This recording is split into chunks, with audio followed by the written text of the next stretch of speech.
Nagbukas ang pelikula sa isang tren na dumadaan sa isang desyerto na lugar. Sa loob ng tren, nakaupo ang isang magaspang na lalaki na nagngangalang Virgil at kumakain ng ilang piraso ng kanyang tinapay.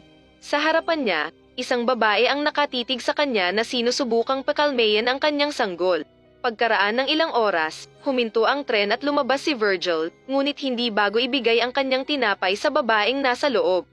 Pagkatapos ay lumakad siya sa malapit na tindahan at tinanong ang may-ari kung may napansin ba siyang tao sa paligid. Gayunpaman, ang may-ari ay patuloy na nanonood ng drama sa TV nang hindi nagbibigay ng anumang tugon. Nang maglaon, nagtanong si Virgil kung nasaan ang banyo at itinuro siya ng may-ari sa ibang wika. Pagkaraan ng ilang oras na paglalakad, nakita niyang marumi at puno ng langaw ang banyo.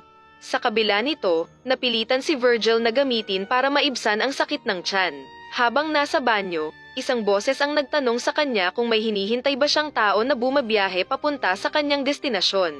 Nang marinig ito, sinabi ni Virgil na oo at lumayo ang lalaki. Sa sumusunod na eksena, nakasakay si Virgil kasama ang isang driver ng truck, si Keith, na maghahatid sa kanya sa nasabing compound. Sa daan, ipinaliwanag ni Keith kay Virgil ang tungkol sa mga babayarang gas at tubig sa paglalakbay. Medyo nagulat si Virgil nang makita ang dagdag singil dahil akala niya ay magiging mura lang ang pamasahe, kaya napamura siya sa laki. Matindi ang init, sinubukan ni Virgil na buksan ang aircon sa truck, ngunit pinagalitan siya ni Keith, at sinabing uubusin nito ang baterya at ikasisira ng makina. Habang naglalakbay sa isang lubak na daan, nasira ang gulong ng truck at napilitan silang huminto at magpalit ng gulong.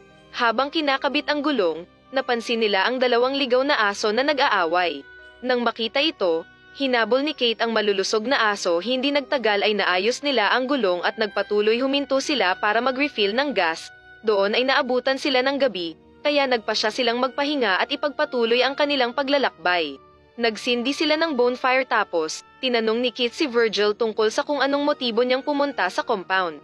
Sumagot si Virgil na naghahanap siya ng panghabang buhay na trabaho at sigurado siya na matatanggap siya.